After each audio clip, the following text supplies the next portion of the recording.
5. Maybe 6. Let it be 6. Who cares? Let it be 6. We'll win in Miami. I love to win in the Garden. I hope Jimmy goes villain mode and makes Spike Lee cry, and we win in the Garden. But whatever. We'll win in Miami. Who cares? Oh, boy. Ay. That game was like a bad acid flashback to the regular season where... it reminds me of those games where we'd lose to the Spurs or the Pistons or the Hornets or just one of those games, man. We were due for one of those games. Jimmy had his worst shooting game of the playoffs so far. We played our worst game of the playoffs so far. I think this was bad. You know, I had a whole thing prepared. I was going to do the gentleman sweep thing. I was going to, wear a little suit. I was going to have a nice glass of wine, maybe a little cigar for the whole gentleman sweep. Whatever. We're going to Miami, baby. We're going to Miami. Let's go. Heat and 6. I'm still there. I'm not worried yet. If we lose, which we won't, but if we lose and it goes to a Game 7 in the Garden, then I'll be having a little bit of a meltdown. Right now, I feel fine, but do not blame the shooting. I don't want to hear anybody blaming the shooting. Did it hurt? Sure. Were we 4 for 22 from 3 at one point? Sure. Was Kevin Love 0 for 7? Sure. What is the statistic that matters the most? We got out-rebounded 50-34. We're not going to win games when we get out-rebounded 50-34. I don't care that we shot bad. We haven't shot well this whole series. And it didn't matter. Because why? Because the games we won, we got rebounds. We got the 50-50 balls. We played with desperation. We played with urgency. And that wasn't there. That wasn't there today. And I get it. The Knicks were in a do-or-die situation. We weren't.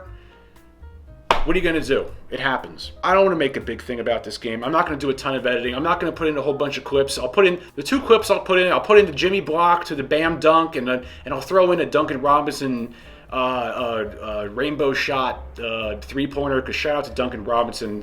Glad to see him have a big game. Congratulations to Jimmy Butler, All-NBA second team. Not bad considering he plays like at 50 to 75% for the whole regular season, and for him to still get that accolade, pretty impressive.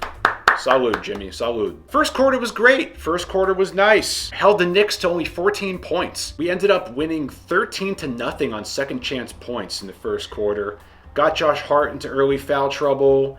Had a nice 8-0 run. After that first quarter, I thought to myself, I'm like, are the Knicks really going to go out like this? They can't possibly go out like this. And then the second quarter happened, and the Knicks came out hot. 7 for 7.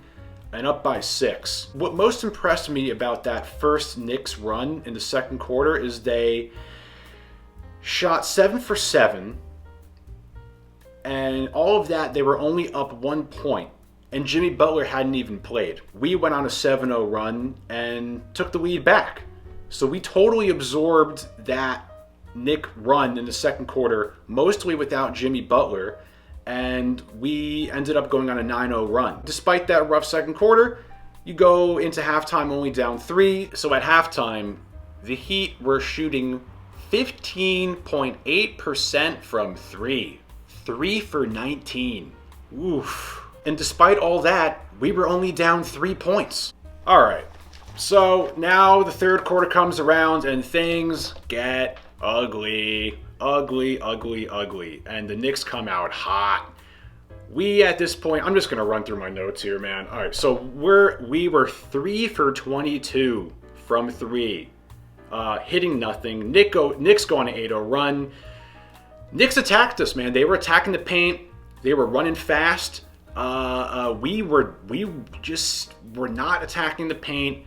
I felt like we were relying too much on the 3. Like, I get it. I love when we shoot a lot of 3-pointers, but there is the expression, you live by the 3 and you die by the 3. And when you're so obviously dying by the 3, you got to switch it up once in a while and attack the paint, run fast breaks, do something different. I hear Jimmy must start cooking if we want to win this game, and it didn't happen. I don't know if Jimmy just, the guy might have just had an off day. It could be that ankle bothering him. There was one play where I think RJ Barrett blocked him and Jimmy went down pretty hard and he didn't run back on defense. And then it went to commercial for a timeout, and I was really wondering, like, did he re-hurt that ankle? He could be physically tired and took the foot off the gas that game to try to let his guys try to pick up the slack. The ankle could be bothering him. Who knows what's going on? I don't know. Honestly, I don't know how any of these guys play this level of basketball for 40 plus minutes every other day. To do what these guys do, it's unbelievable. It's unbelievable what these guys do. Knicks go on a 17-5 run. We're 4 for 25 from 3 at this point, 16%. And I have here Jimmy not playing well. Heat relying too much on 3. Heat are in a free-for-all. We were losing 22-7 that quarter with 6 minutes left. Yeah, here I wrote down again, Jimmy playing too passive. Caleb Martin is not getting enough credit. I know Duncan, awesome. Duncan was hitting big threes, but there was a time in this quarter where Caleb, I think in 2 possessions, brought us from being down to 16 to 10. In only 2 possessions. He hit a 3 and then he hit an and 1 back to back. So I have here Caleb and Duncan, players of the game. And it made me feel really smart because, I'm becoming like this little fancy schmancy NBA YouTuber now. And now I'm using these fancy schmancy websites like StatMuse. And I'm learning about things like plus minus. And I wrote down Caleb and Duncan, players of the game here, or at least players of the third quarter. And then I go on the little StatMuse here and I see who has the best plus minus, Caleb and Duncan. And I'm like, oh, wow. Guess I'm not a dumb NBA fan after all. We were only down 10 by the end of the quarter. I was saying that the whole time. That whole quarter, I was like, get it down to 10, get it down to 10 or less, and we're alive. Then the fourth quarter kicks off. The first thing I write was, we need Jimmy this quarter. But Kyle started it off with an and 1, boom, down 7. Now you're down 7, top of the fourth quarter. Now we're in a game. Now it's a game. And once again, the Knicks, in the 2 games that they did win, they really don't have much to be proud of because the other game they won, we had no Jimmy. And they barely won that game. This game, no one on the Heat scored above 20 points. We shot horrifically. Jimmy had his worst game of the playoffs. We got out-rebounded 50-34, and we through all that, we brought a lead from 19 down to 2 points, pretty much over the course of 1 quarter or a quarter and a half. We easily could have won this game too. I realized we already had 2 15-plus point deficit comebacks in games 4 and 5 against the Bucks. So I was like, I don't care how bad we're shooting. If we did what we did against the Bucks, we could come back and win this game against the Knicks. I don't care how ugly it is. We could still win this game. Fast break points killed us. The Knicks, dare I say, the Knicks are better without Julius Randle. They're faster. They're leaner.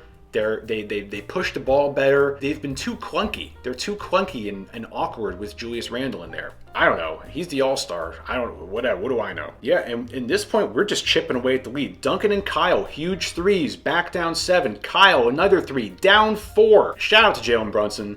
My man played 48 minutes. I think I have written down here that this is the first full 48-minute game that 2 Knick players played since Walt Frazier and Jerry Lucas. And I wonder what that means for Jalen Brunson next game. I know he played great. He was a monster. He absolutely killed us.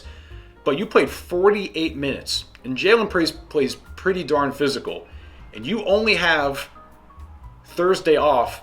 And you got to pack. And you got to travel. You have to go to that big, bad, scary weather in Miami. It might be 84 degrees and humid down there, and according to ESPN, that makes you melt. That's a lot of recovery that Jalen Brunson is going to have to do between Wednesday and Friday. So I wonder if that's going to affect him at all for Friday's game. We'll see. Then around the 6-minute mark, we were down 6, and we started doing the fouling, kind of the whack-a-mitch, I was calling it, the hacka Robinson, whatever.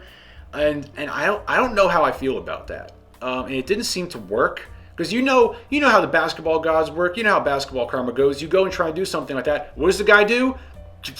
Shoots 3 for 4 from the foul line. So that whole thing was kind of weird. But another positive statistic here, Heat bench, and they didn't even play that game. Apparently, the Heat bench was beating the Knicks 42-6. Is that true? I really thought Jimmy Butler hit that nice little jump shot. I think that cut the lead down to 3. At that point, I really thought that we, in an ugly, disgusting, gross way, we're gonna win that game. And in a weird way, I'm kind of glad we didn't win that way, because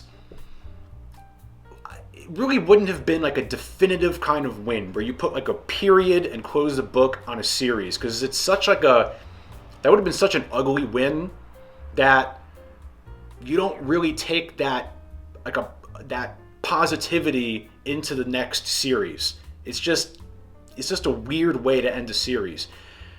I really hope when we go down to Miami, they just play a great game on Friday, close the book on the series with a nice period, end of story, and have a positive vibes going into the next series instead of this ugly win going into the next series. I hope that makes sense. Yeah, and the fouling, we fouled way too much that game. We had bad transition defense.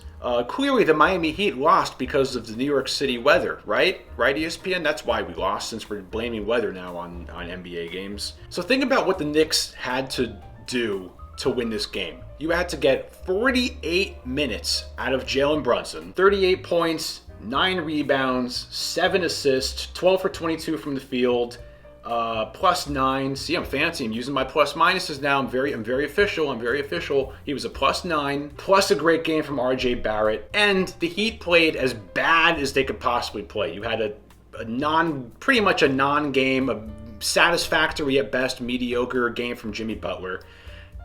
God-awful shooting. Got out-rebounded. We just didn't have that urgency and desperation that we usually play with. And the Knicks did have that urgency and desperation that we haven't really seen from them this series. So yeah, that's it. That's all I got. The Heat stunk it up tonight. Knicks played great. It was, I'm not surprised that's how it went. But despite all that, despite playing as bad as we did, we still could have easily won that game. I'm not worried. You shouldn't be worried. Let's go. We're good. Don't worry. I don't know.